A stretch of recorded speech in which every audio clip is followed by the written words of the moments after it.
కడప జిల్లా ప్రొద్దుటూరులో నందం సుబ్బయ్య అవినీతి జరిగిందంటే ఆ సైట్ దగ్గరికి పోయి ఆయన ప్రెస్ కాన్ఫరెన్స్ చెప్తే అతని దారుణంగా ఆనాటి ఎమ్మెల్యే దాడి చేపించి చంపించే పరిస్థితికి వచ్చారు.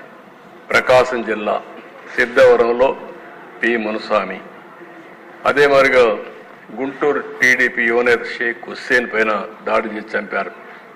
ఇంకో పక్కన దేశ యుద్ధనపూడిలో కారుమంచి చౌదరి పైన దాడి చేసి చంపేసే పరిస్థితికి వచ్చారు. శ్రీనివాసులు రెడ్డి వైసీపీ గుండాలు కిడ్నాప్ చేసి చంపేశారు.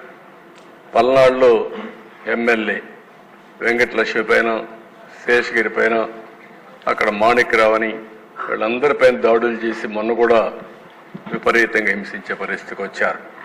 నేను అడుగుతున్న ఈ సందర్భంగా వాళ్ళ పార్టీకి సంబంధించిన 2 కార్యకర్తలు మొన్న గంజాయి దాగి ఆ గంజాయి మత్తులో చంపాడని వాళ్ళ మాజీ ఎమ్మెల్యే ఒప్పుకుంటే దానిపైన ఈ మాజీ ముఖ్యమంత్రి ఢిల్లీకి వెళ్ళి లా అండ్ ఆర్డర్ ఫెయిల్ అయిందని చెప్పే పరిస్థితికి వచ్చాడు. నేను అడుగుతున్న ఈ సంఘటనలపైన ఒక్కరోజు సమీక్ష చేసిన దాఖలాలు ఉన్నాయా అని సమాధానం చెప్పమని అడుగుతున్నాను. అంటే రాజకీయం ఎంత దుర్మార్గంగా చేస్తుంటే నేను రాజకీయాలకు భయపడే దిశ నిన్న కూడా చెప్పాను. లా అండ్ ఆర్డర్ మెయింటైన్ చేయడం మన ప్రభుత్వం, ఎన్డీఏ ప్రభుత్వం యొక్క బాధ్యత. తప్పకుండా మెయింటైన్ చేస్తాం. తప్పుడు రాజకీయాలు చేస్తే మాత్రం ఏమాత్రం లెక్క పెట్టుకోమని చెప్పి కూడా నేను మీకు తెలియజేస్తున్నా. నెక్స్ట్ అధ్యక్ష, ఇది ఒక్కసారి మీరు చూస్తే ఎన్ని కేసులు పెట్టారంటే ప్రతిపక్ష రాజకీయ పార్టీ కార్యకలాపాలు నియంత్రించడానికి జీవో నెంబర్ 1 జీవో తీసుకొచ్చారు. మనం ఎక్కడ పోయినా మీటింగ్లు పెట్టకూడదు. ఆ జీవో వల్ల మీడియా కూడా వాళ్ళపైన జీవో తీసుకొచ్చి వాళ్ళ నియంత్రణ చేశారు. ఇంకొక పక్కన దిశ 591 కేసులు పెట్టారు. అరెస్ట్ అయిన టీడీపీ నేతలు 122, పార్టీ శ్రేణులపై నమోదు చేసిన కేసులు 1969, పార్టీ శ్రేణుల అరెస్టు 2370, పార్టీ నేతలు కార్యకర్తలు నమోదు చేసిన మొత్తం కేసులు 2560 కేసులు పెట్టారు. జనసేన పైన 24, పార్టీ శ్రేణులపై నమోదు 181, పార్టీ శ్రేణుల అరెస్టులు వచ్చి 71, 205 మంది పార్టీ నేతలు కార్యకర్తలపై కేసులు పెట్టే పరిస్థితికి వచ్చారు. బీజేపీ పైన 16 పెట్టారు, ఒకరిని అరెస్ట్ చేశారు. 57 పార్టీ శ్రేణులపైన కేసులు పెట్టారు. పార్టీ శ్రేణుల అరెస్టు 31 చేశారు. మొత్తం 73 కేసులు పెట్టారు. సిపిఎం, సిపిఐ, కాంగ్రెస్, బీఎస్పీ అన్ని రాజకీయ పార్టీలపైన ఎవరిని వదిలిపెట్టే పరిస్థితులు లేరు. అంటే ఏ కార్యక్రమాలు చేయకుండా కడాన హౌస్ కూడా అరెస్ట్ చేసి నిర్బంధించే పరిస్థితికి వచ్చారు. చాలా దుర్మార్గంగా చేశారు. నెక్స్ట్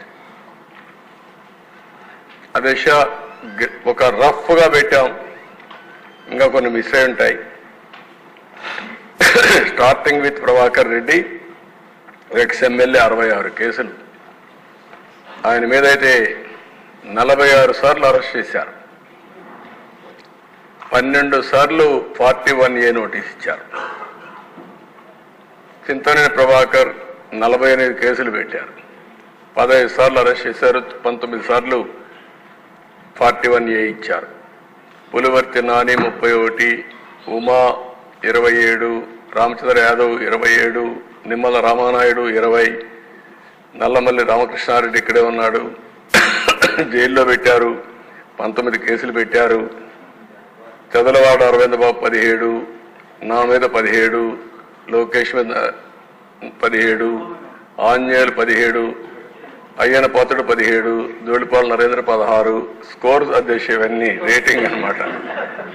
అంతవరకు ఒక్క కేసు లేని వాళ్ళపైన ఈ కేసులన్నీ పెట్టి కొల్లూరు రవీంద్ర 15, కోన రవికుమార్ 15, పరిటాల శ్రీరామ్ 14, కాలువ శ్రీనివాసులు 14, పత్తిపాటి పుల్లారావు 13, అచ్చెన్నాయుడు 12, సోమిరెడ్డి చంద్రమోహన్ రెడ్డి 12, బోండా ఉమామహేశ్వరరావు 12, దామల జనార్దన్ 12, భూమా అఖిలప్రియ 12.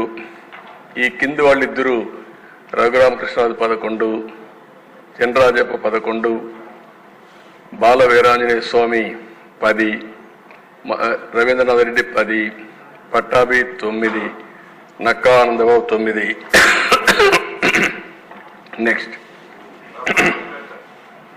అదే మరి బీసీ జనార్దన్ రెడ్డి 9, తెనాలి శ్రవణ్ కుమార్ 8, అదే నారాయణ 8, ఆదిరెడ్డి శ్రీనివాస్ 8, కొల్లిపూడి శ్రీనివాస్ 8, గొట్టిపాటి రవికుమార్ 7, ఎర్లగడ్డ వెంకట్రావు 7, వంగలపూటి అనిత నుంచి 6, సుభాష్ 6, నల్లారి కిషోర్ కుమార్ రెడ్డి 6, కందుల దుర్గేష్ 6, ఎరపత్ని శ్రీనివాసరావు 5, బ్రహ్మారెడ్డి 5, అదే మరి రాంప్రసాద్ రెడ్డి 5, ఆదినారాయణ రెడ్డి 4, సత్యనారాయణమూర్తి 4, రామకృష్ణబాబు 4, శ్రావణ్ కుమార్ జడా 4, కోటంరెడ్డి శ్రీధర్ రెడ్డి 3, పల్లా శ్రీనివాస్ 3, పవన్ కళ్యాణ్ గారు అక్కడ 7 వచ్చాయి, ఇక్కడ 3 అంటున్నారు కదా, 2 టాలీ చేసుకోవాలి, రిజిస్టర్ చేసిన ఎన్ని ఉన్నాయని.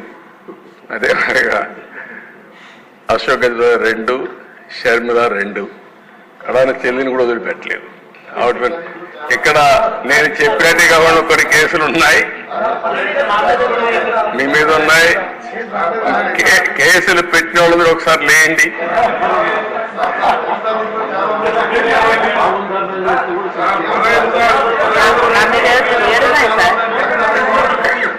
చూసారా దేశ 7 కేసులు ఉన్నాయి. అంటే రాజకీయ పోరాటం చేసిన వాళ్ళందరిపైన కేసులు పెట్టారు. అంటే ఇంకెప్పటికీ బయట రాకూడదు అనుకున్నారు, కానీ నేరుగా ప్రజలు ఆలోచించి అసెంబ్లీ పంపించారు అధ్యక్ష అందరినీ. మెజారిటీ మీరు చూశారు. ఆనాటి పాలనలో మనందరూ బాధితులే అసెంబ్లీ నుండి అందరూ. Thank you.